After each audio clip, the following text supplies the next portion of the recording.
Welcome to the Future Christian Podcast, your source for insights and ideas on how to lead your church into the 21st century. At the Future Christian Podcast, we talk to pastors, authors, and other faith leaders for helpful advice and practical wisdom to help you and your community of faith walk boldly into the future. Now, here's your host, Lauren Richmond Jr. Hey, this is Lauren Richmond Jr. Today I am welcoming David Emery to the show. David is the lead pastor of Harvard Avenue Christian Church since March of 2020. He is a passionate preacher, compassionate pastor, adept leader whose understanding of the gospel and vision for the church helped the congregation fulfill its mission to live and love like Jesus.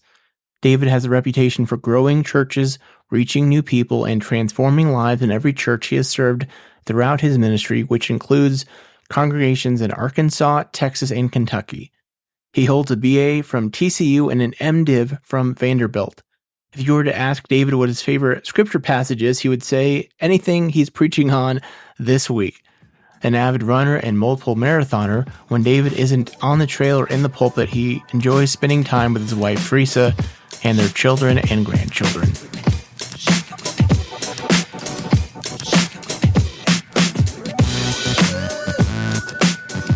All right, this is Lauren Richmond. I'm host of the Future Christian Podcast. I'm here today with David Emery. David, welcome to the show. Anything else you'd like our listeners to know about you? Hey, just glad to have the opportunity to visit with you today, Lauren, and excited about the conversation coming up. And we've lived in Tulsa now going on 3 years. I moved here in March of 2020, the beginning of the pandemic. And, I didn't know what I was saying yes to. Yeah. What I thought I was saying yes to is different than what I said yes to. Yeah. And so it was been an interesting few months to begin. Yeah. Yeah. Share a little bit, if you would, kind of about your faith story, what that looked like for you coming to the faith and what that looks like today. Yeah, I grew up in a very small Christian church, Disciples of Christ, in the Dallas-Fort Worth area. I'm from Fort Worth. And a small church of 70, 80 people in attendance, multi-generational and very intergenerational. And it was a really positive experience. My family, we went every Sunday. And it was when I was in high school that I had a conversation with some friends about what it meant to welcome Christ into my life, to be born again, so to speak. Mm-hmm. And I had a very powerful, meaningful moment of welcoming Christ into my heart that really put my life on the trajectory that I'm on now.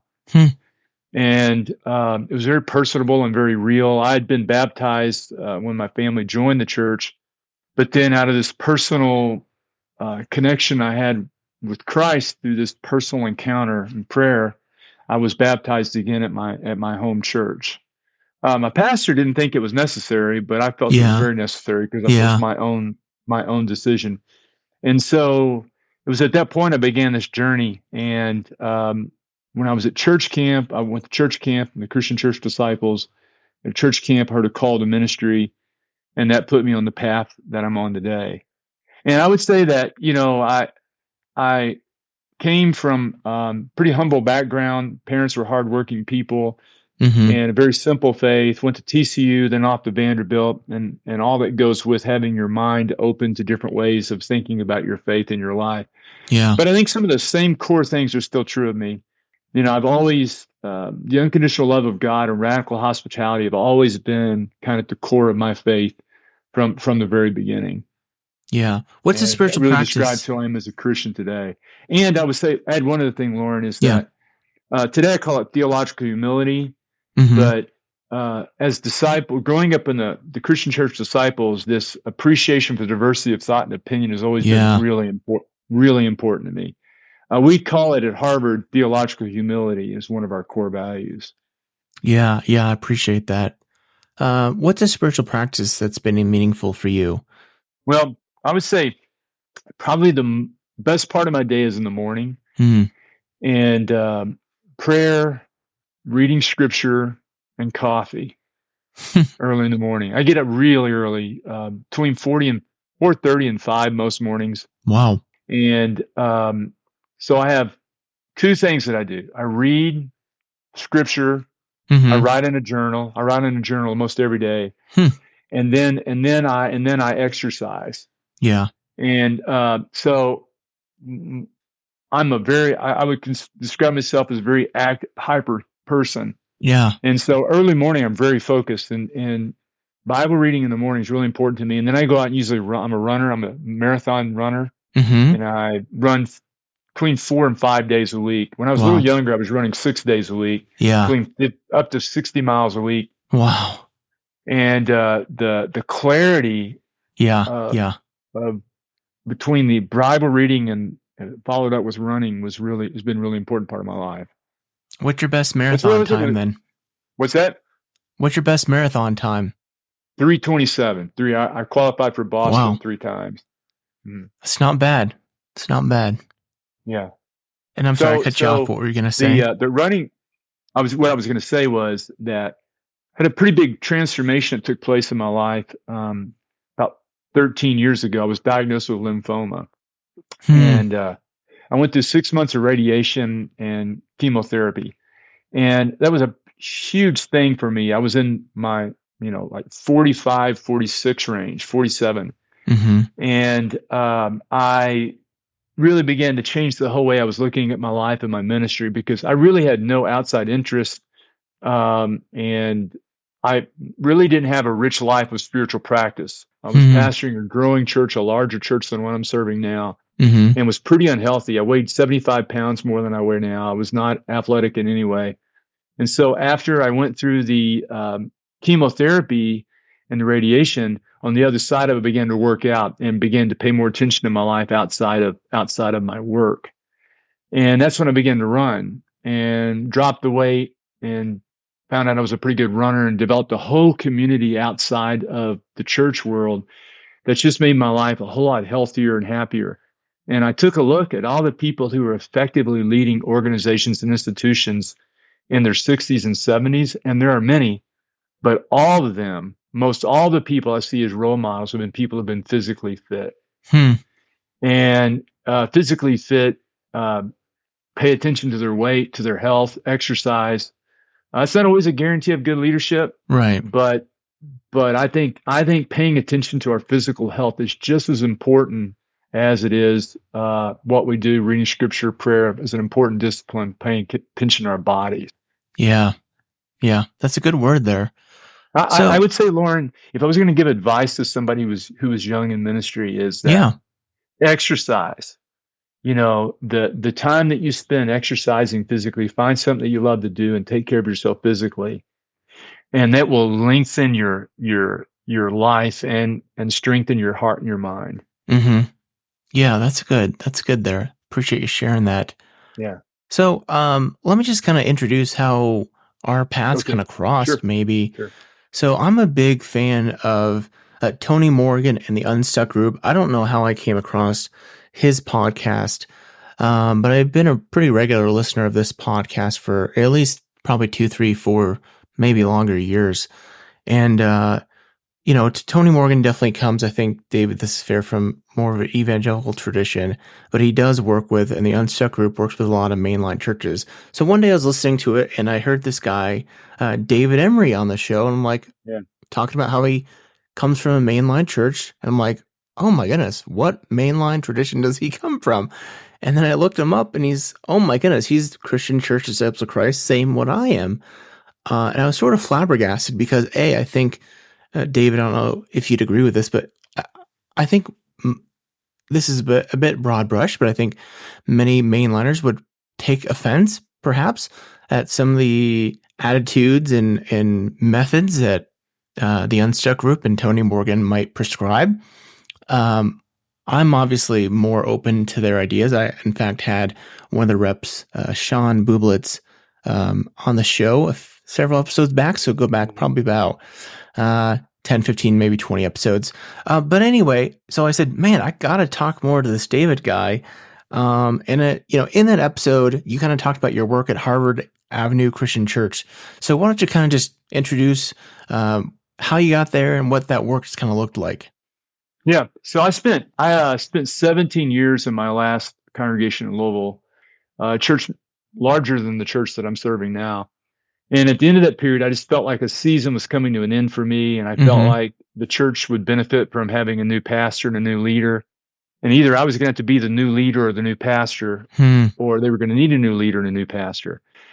And I got a call from Harvard. I wasn't speaking to anyone else. I got a call from Harvard and made a decision pretty quickly that this was going to be a good place for us. I've always felt like I've been pretty good at making assessment of places that want to do something, that are not so stuck in the past, that they are more committed to tradition than reaching and connecting with people.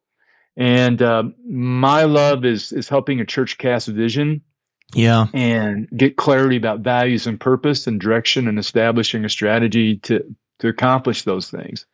And so that's when I came here. Harvard had a pretty good run of 10 years with a strong leader, strong, beloved pastor. He was came at 30, left at 40, and had a really good, outstanding ministry with us.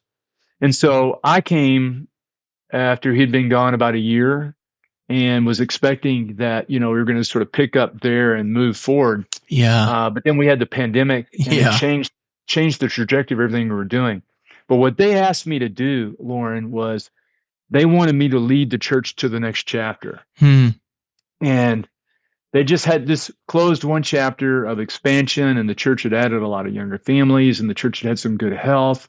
And so they wanted me to bring, my leadership and vision for the future. And I'll be honest, I was unsure initially when I arrived, when I met with the search committee, whether or not I was going to do this, because people always say they want to do that, but then they don't really want to when they find out that you're going to have to make changes that are uncomfortable for people. And so I wasn't quite sure that they really wanted to be led to a new place and to a new direction. But here's the thing. The pandemic produced an incredible opportunity for the church to make some changes and to make some shifts. A good transition from past leadership to new leadership made the opportunity to not just go back to what we were doing before. And he gave us this wonderful window. But I will tell you, probably for the first 3 or 4 months, I was trying to figure out, man, what's happening here? Did I make a mistake? And then once I got my mind around, hey, good, again, tragic, all the things that happened during the pandemic, loss, death, suffering, all that stuff, tragic. But once I flipped my mind and thinking about, okay, how are we going to leverage this for what's next for Harvard? And so that's what happened. And all we did for the first year during that pandemic was just about building trust and relationships, and about preaching and teaching and using the best way we could communicate at that time to build a platform for this work to be done. And when we came out of the pandemic, as we began to come out of it, we put together a vision team of 4 or 5 really key leaders to take a look at where are we right now as a church? Where do we want to go? What do we consider our strengths and assets? What are our weaknesses? And then that's when we made the decision to work with an outside consulting group, because I felt like that where we were going to need help was, I don't have any trouble as a pastor coming up with ideas or vision and direction and things like that, and helping a church craft that. My struggle has always been with strategy and implementation and narrowing it down, and then the staffing piece. And the staffing piece of working with Unstuck was probably the most valuable thing that we did with them, because they help us. So this is where we're going as a church. Right. Now, how are we going to staff for it? Yeah. And honestly, Lauren, a lot of churches don't have the courage to take these steps, because it takes some tough decisions. It means leaving behind things that people love for something new. It means making changes within your staff, and not everyone wants to do that. And so sometimes we love what's comfortable more than we love what's in our future. Yeah. To that point, what has been, or what was kind of the biggest obstacle? And you can come at this 2 ways. What are some of the biggest obstacles maybe in your work there, and more broadly speaking, what you've seen in revitalization type work? Well, I think one of the biggest obstacles here and everywhere is structure. We We have these. I think in this Disciples of Christ Christian Church, we have this very open theology that is Right. open to a lot of different traditions and and so, sitting on a Sunday morning, you have people all around you come from a variety of political places and lifestyle places and theological places. And there's this openness that is beautiful and wonderful and rich and meaningful. Yet we put it in a structural coffin that doesn't allow it to breathe. Yeah. And so by that, I mean that we're more committed to our way of doing church than what we have to offer the world. We're more invested in our structures, our worship structures, our leadership structures, our bylaws than we are who we can be. And it just sucks all the energy out of the life of the church when all your energy is focused on keeping a structure that no longer gives life to the organization alive. And so a church has got to be willing to ask God, where are you leading us? Where are you taking us? What are you saying to us? Who it is that we're being called to reach? And then the structure has to submit to the Spirit, to the movement of the work of the Spirit. And I think that is a huge obstacle. Here's the other thing. And I'm going to say this about Mainline.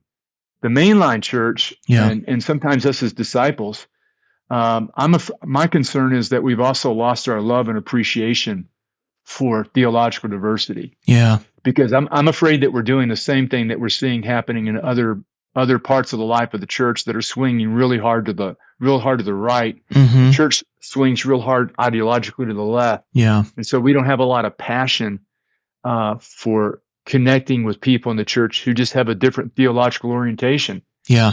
So if you have a traditional understanding of marriage, it's pretty hard to fit sometimes in a church that has decided to move in a specific way as their primary focus.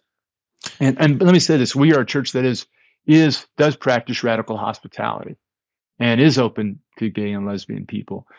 But I think one of the reasons that the mainline churches is dying and shrinking is because of a lack of theological humility. And what I mean by that is an unwillingness to listen to different voices. Yeah. So we worked with the Unstuck group, Lauren, and you just got to learn to translate what they're saying. Right. They have the same love and passion for reaching people that most of us do and care about a lot of the same things that we do, but we get hung up in language.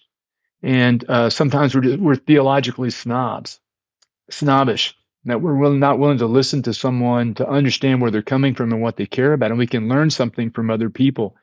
And I think that one of the things that's been important to me in my ministry is I realized pretty early on that if I was going to get some meaningful leadership training, it was meant to be outside of our denomination, because and I'm not saying that we couldn't get it within it, but I was going to look at some different ways of doing church. I don't know if I answered your question. It was kind of a long string. Yeah. I mean, I think let's go into that a little bit, because I think whether it's in, I've worked in several different Christian traditions. Currently, I'm working in the United Methodist tradition, ordained disciples of Christ. But obviously in traditions, in denominations, there can be this unwillingness to look beyond the tradition, the skepticism of folks outside the tradition. I'm reminded of Simon Sinek. His book, Infinite Games, he talks about not seeing folks as competitors or enemies, but as worthy rivals, I think is the word he uses. And I appreciate your point about of theological humility. I was thinking about when you use the term about structure has to submit to the Spirit, I was thinking about I listen to Mark Clifton and Tom Rainier all the time. And obviously I have to filter some things, like when they use purely he language for the pastor, I have to filter some things. But it's interesting. Mark Clifton will say that if the bylaws is the ultimate authority in your church, you have a problem. And I don't know if certainly in disciples context, having worked in and have friends in the UCC United Church of Christ context, which is ultimately also very congregational polity, I don't know if they'd be willing to say hey, structure has to take a backseat to the Spirit. And I understand, like, that can be dangerous at times. Like, we want to guard against abuse, right? But yeah. Let me clarify something. Yeah. When I say structure must submit to the Spirit, I don't mean there shouldn't be structure. Right. There has to be structure. There has to be bylaws, because it can't just be following the passions and the whims of a leader. Right. But what I mean is we set up structures that no longer work anymore for us. Yeah. And we are slaves of them, as opposed to a structure that's aligned. You got to have alignment between staff, structure, vision, and direction for the church to move forward. So it's not just a freedom to do whatever with no structure. It's a structure where you have organizational alignment between. So here's the big mistake that we make. Yeah. The reason people are really suspicious of vision talk and people are vision weary of this sort of talk. And the reason for that is everybody has been in a room with people and they spent all this energy crafting core values, vision statements, and directions, and then nothing happens and nothing changes. Right. Why is that? Right. It doesn't happen because the structure is not changed to make it happen. Resources have not been realigned. Yeah. So we're still serving the thing that we were doing before. We just added something onto it, and it can't get accomplished. So you got to simplify what you're doing and move it in that direction, and that's where resistance comes. So that's where let's just use the example of outreach ministries. Okay, so let's say your church has been supporting this particular outreach ministry for 25 years, and the congregation has lost passion for it, and there's no energy for it, but you got the one person in the church that just is really committed to it, and it's their baby and their thing.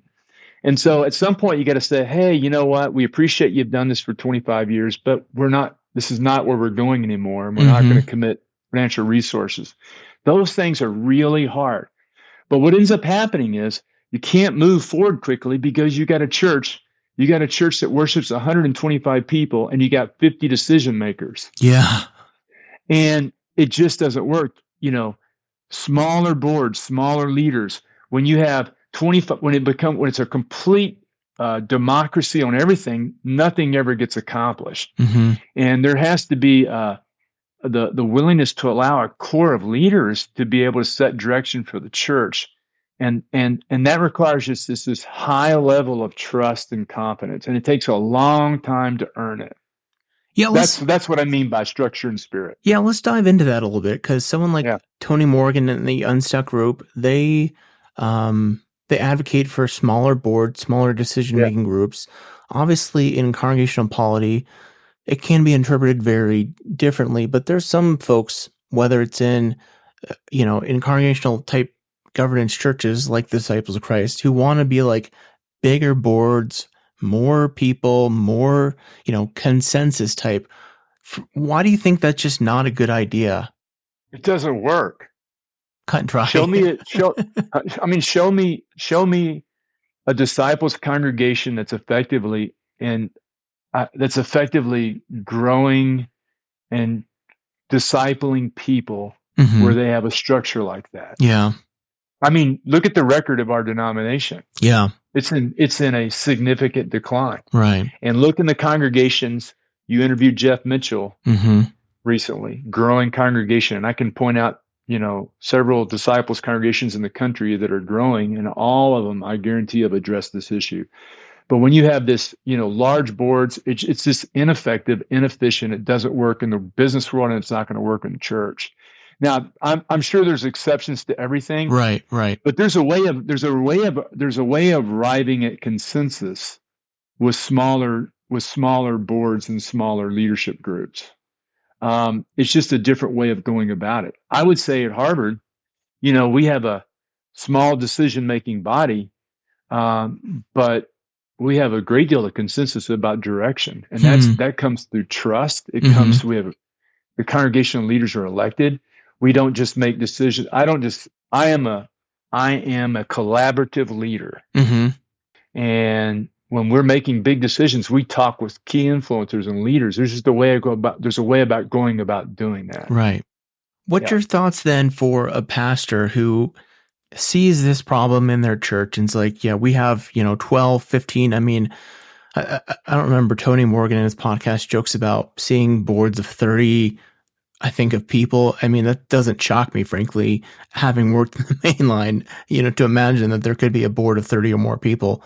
But inevitably, I think one of the biggest retorts is going to be, oh, well, we've got to guard against abuse, or we've got against too few decision makers. What would you say to the pastor or congregation trying to move in that direction? Well, certainly that's true. And there are boards. I think a board under 12, perfect board's probably somewhere between 6 and 9. Mm-hmm. And the pastor not being a member of the board. Mm-hmm.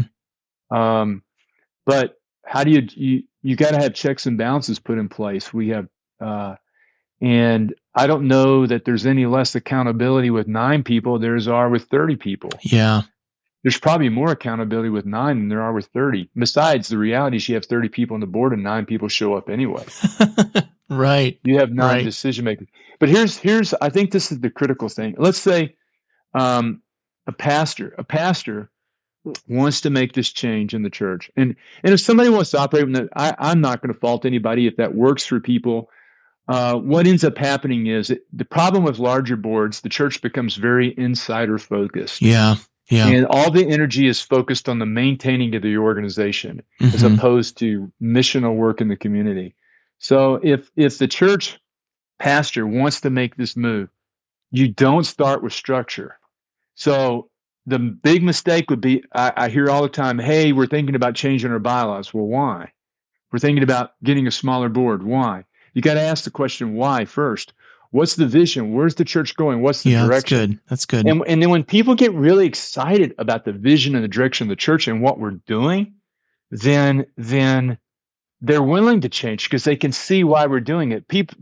For just change's sake is meaningless. It just burns energy. People's lives are too busy. Right. And I'm talking about healthy churches where there's some churches you just need to realize it's not going to happen because people are more interested in being in control than they are the mission. Right. And you just need to pick up and move on if you can't break the hold on that. If you want to do so, if you're comfortable with that, that's fine.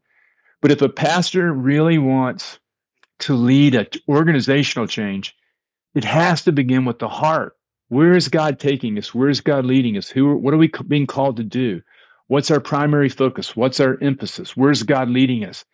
And get people excited about that. Have a vision, have a sense of direction, and then everything else follows it. Because then it makes sense. Because otherwise, you're just organizing something else that has no reason, purpose. It all begins with why. That's a Simon Sinek thing too. Yep.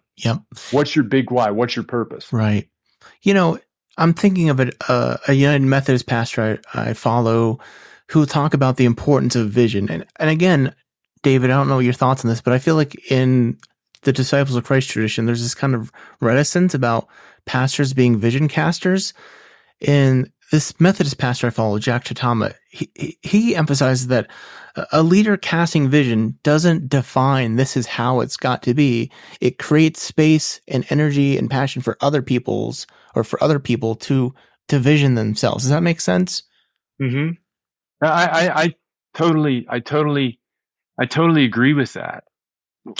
The challenge and there's 2 or 3. I'm not a person who believes that the pastor's like the guy that comes off the mountain with the tablets and says, this is what we're doing. Right. That's another model. And that is not a model that I value for myself as a leader. Mine is more about listening, paying attention to the opportunity. And I am a vision person. I have 1,000 ideas every day. Yeah. But we do that in collaboration with other people. Here's what happens. If it's the vision that I bring, it's a lot harder to make it go and work and real if it's my vision. Yeah. But if it's something that we've crafted together, it becomes because other people own it. So here at Harvard, the reason why our vision is getting traction is our staff owns it, our leaders own it, our elders own it, our people own it.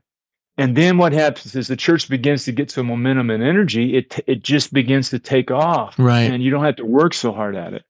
But there I don't know how a church can move forward without vision, Yeah. without a picture of what can be. Let me I ask. don't know how you move forward if you're content with having a group of 40 or 50 people Yeah. who are loving and caring for one another and doing good things in the community. That's a beautiful, perfect model. Mm-hmm. But if you want it, but the reality is, the world we're living in right now, this world of anxiousness and fear and us versus them, good versus bad, all that sort of stuff. The gospel is something completely different. Mm-hmm. And don't we want to invite people into that world that shapes lives in faith?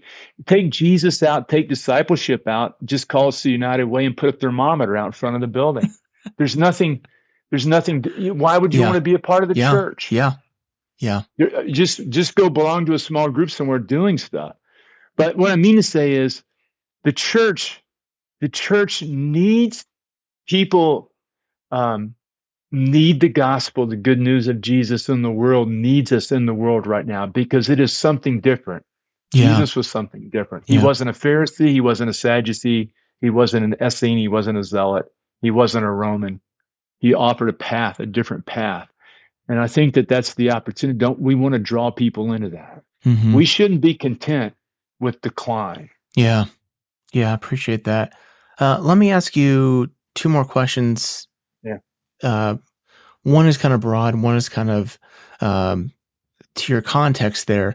I got to shout out, like, David and Harvard Avenue have some great branding. Your website looks fabulous. First, let me just give a shout out to the website because I'm obsessed with good church websites. David, Harvard Avenue has a video homepage.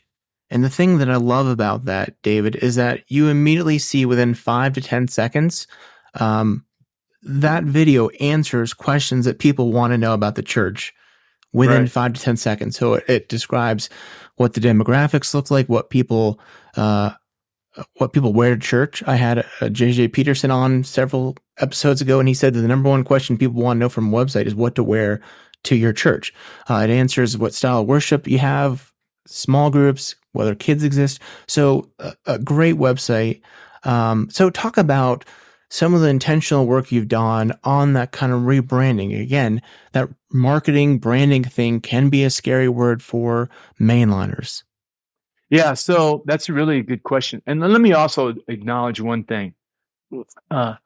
We are fortunate that we have resources that other people might not have to be able to work. Sure.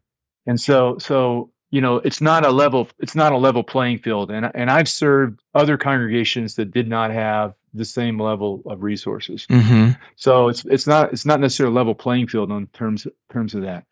But so I felt like that we needed it all started basically with a website. Yeah. And I said, we need a website because our website's just really out of date. And we're going through the pandemic, and how do people access what we're doing? And then, but you can't build a website if you don't know who you are or what you're about. Right. So we initially contracted with a group to build the website for us, but then we backed up and said, no, we're not there yet. Yeah, let's not get ahead of ourselves. Let's get clear about our vision. Then we worked with the Unstuck group first. We worked with the Unstuck group, and then we moved on to a second. We worked with a group called Art Speak Creative, who are wonderful people. And I would say they're much more conversant with the Mainline than perhaps the Unstuck group is. They have a lot of people who served in more evangelical congregations who sort of who live in both of those worlds, and they really understood who we are. Mm-hmm. And so the whole branding thing, it's not about marketing. It's about letting people know who you are. Mm-hmm. It's about knowing who your community is. And so there is the way that we talk about who we are when we're with one another. Yeah. But how do we talk to people in our community? Right. So it's like this. It's like I don't need to just tell people what they need. I need to know, what are people looking for? What are their felt needs? What are their concerns? Yeah. What do they care about? What's going on with their kids? And so part of this branding thing that we did was to understand our community better and to put our best foot forward in the community. And why would anybody be suspicious of excellence as opposed to mediocrity? Because frankly, a lot of it is just so mediocre and bad. It's unappealing. And you've got, I mean, it's it's painful. It's painful to look at. Look, the best thing that a church could do, if they want to reach younger people in the community, is put something that looks fresh and doesn't look old and dated. Yeah. And you know, for instance, I get on church websites and they still got people wearing masks. Right. On the front page, yeah. and they're still got to talk about COVID protocol. But most churches, they just haven't updated their website. Right. They've still got the Easter production on there from 2019. Right. And so if you got younger people, they're going to want to, and who doesn't want to look good? So now for us, before anybody steps in our building, they've been online with us first. Mm-hmm. Lady walked in our building today and said, I'd like to speak to a pastor. Usually that means their car's broke on the freeway and they need gas. Right. But this lady walked in and said, I want to talk to Pastor Dave or Pastor Kevin. I've been online for a few weeks with the church, and I'd just like to meet a real person before I come in person. Wow. That's a great story. Yeah. Anyway, I don't know if I answered your question. No, that's good. That's good. Let me ask this then before we take a break. You know, you've kind of alluded to it. The Mainline is going through a significant decline. I've not really been Mainline long enough, 10, 15 years, to really, you know, have that big a broad a picture, besides just looking at the data. You know, what do you think? This may be too big of a question to ask, but maybe give it your best stab. Like, what do you think? What are some thoughts you want to see or think need to happen to kind of help revitalize mainline denominations and churches? You know, it's a really huge topic. And obviously I'm a mainline person because I'm a disciple in my whole life. And I think really it comes down to the things we've been talking about: vision, purpose, and direction, and about your sphere of influence. Our commitment in the mainline church to social justice is significant and needed and necessary. But I think we also need to make a commitment to the hearts and lives of the people that are in our communities, in the sense that families. Mm-hmm. So all through the pandemic, most mainline churches, to some extent, were talking about race, sexual orientation, justice-related things, but all important. Right. Yep. But meanwhile, we got families at home that are having marital struggles and difficulties and hardships, and families are trying to what they're going to do with their kids. And it's kind of like, I think that you got to reach people to reach our communities. That discipleship's not just about what we're doing, you know, at the shelter, or at the protest, or in a particular part of our community. It's about the people who are in our congregations. Ultimately, it's about discipleship. We call ourselves disciples, disciples of Christ. What does it mean to make disciples? And I think it does come down to spiritual formation. Yeah. And how do you do that? And here's the reality. Doesn't matter what church we're talking. By the way, it's not just the main lines that are shrinking. Every church is shrinking. Right. The Southern Baptist lost 500,000 people in the last 2 or 3 years. The reality is people just don't want what we're offering. Yeah. They're very interested in Jesus. They're just not interested in what we're offering.